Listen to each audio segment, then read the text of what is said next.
ከ10 ዓመታት በላይ ከአልጋ ሳትነሳ ሽባ ሆና የኖረችው አያት በአንድ ቀን በድንገት ተነሳች። ቤተሰቡ በሙሉ በድንጋጤ ተመለከታት። እሷ ግን ፈገግ እያለች ከሁሉም ጋር መደበቅና መፈለግ እንጫወት ብላ አሳሰበች። የልጅ ልጇ ግራ ተጋባች። በዚያኑ ቅስፈት ግን በጆሮዋ ውስጥ ሚስጥራዊ ድምፅ ተሰማ። ከፊትሽ ያለችው ሰው አያትሽ አይደለችም። ይህን ጨዋታ ከተጫወትሽ ሕይወትሽን ታጫለሽ። ልጅቷ በፍርሃት ተንቀጠቀጠች። ነገር ግን ምን እንደሚያደርግ አላወቀችም። ከጥቂት ቀናት በፊት ለሞት የተቃረበች አያቷ አልጋ ላይ ተኝታ ነበረ። ዓመታት ሙሉ ያልጠየቋት ዘመዶች ሁሉ በአንድ ጊዜ ቤቱን ሞሉ። ማንም ግን ስለ ጤንነቷ አልተጨነቀ። ሁሉም የሚጠብቁት የውርስ ክፍፍል ብቻ ነበረ። በመጨረሻ ውርሱ ተከፋፈለ። እያንዳንዱ ዘመድ ውድ ንብረት ወሰደ። ነገር ግን አያቷን ቀንና ሌሊት ስትንከባከብ የኖረችው የልጅ ልጅ የተቀበለችው የተሰበረ የእንጨት ሳጥን ብቻ ነበረ። ሳጥኑን ስትከፍት ግን ውስጡ በወርቅ በብርና በውድ ጌጣጌጦች ተሞልቶ አገኘችው። ይህን ያዩት ዘመዶች ወዲያውኑ ተጸጸቱ። አያቷ ውርሱን እንደገና እንድታከፋፍል ጠየቋት። በዚያኑ ጊዜ ለሞት የተቃረበች አያቷ በድንገት ተነሳች። በራሷም ቆመች። ይህን የሀብት ሳጥን ማንም ሊወስደው ይችላል፣ ግን መጀመሪያ ከእኔ ጋር የመደበቅና የመፈለግ ጨዋታ መጫወት አለባችሁ። የመጨረሻው የሚቀረው ብቻ ሀብቱን ይወስዳል። ሁሉም ቀላል ጨዋታ መስሏቸው ወዲያውኑ ተስማሙ። የልጅ ልጇ ግን ታናሽ ወንድሟን ይዛ ከቤት ለመውጣት ሞከረች።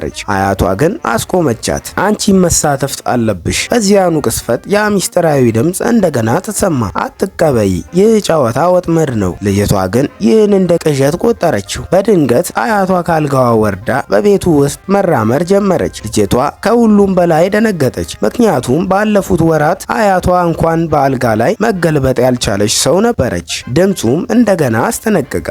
ይህ ሰው አያትሽ አይደለችም። ልጅቷ ከጨዋታዋ ለመውጣት ፈለገች። ነገር ግን ታናሽ ወንድሟ ቀድሞ ለመጫወት ተስማምቶ ነበረ።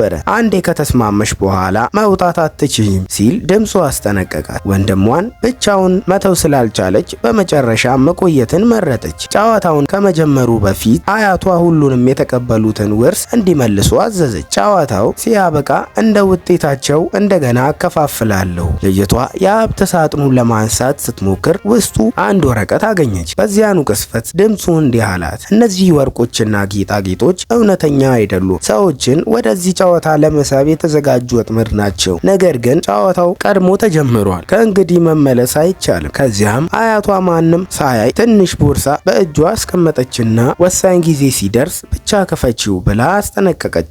ቆጥራው ሲጀምር ሁሉም በፍጥነት የመደበቂያ ቦታ መፈለግ ጀመሩ። በዚያኑ ቅስፈት የልጅቷ ትኩረት በቤቱ ውስጥ በነበሩት እንስሳት ላይ ወደቀ።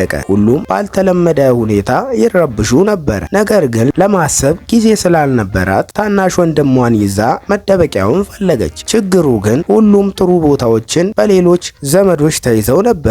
10 ሰከንዶች ብቻ ሲቀር አያቷ የሰጠቻትን ቦርሳ ከፈተች። ውስጡ የተደበቀ ካርታና መመሪያ ነበረ። በዚያ ጊዜ አያቷ ሁሉንም ነገር አስቀድማ እንዳቀደች ተረዳች። ወደ ማከማቻ ክፍል ለመሄድ ስትወስን ያ ሚስጥራዊ ድምፅ በድንገት አስቆማት። ወደዚያ አትግቢ፣ ያ ቦታ በጨለማ ኃይል ተሞልቷል። ከገባሽ መጀመሪያ የሚያገኙሽ አንቺ ትሆኛለሽ። ከዚያም እንዲህ አላት፣ በፍጥነት ወደ ወጥ ቤት ሂጂ። ዛሬ ሁሉም የበለጠ ደህና የሆነ ቦታ ያ ነው። አሁን ልጅቷ ከባድ ውሳኔ ፊት ለፊቷ ቆማለች። የአያቷን መመሪያ ትከተል ወይስ ደጋግሞ የሚያስጠነቅቋትን ያንን ሚስጥራዊ ድምፅ ታምን?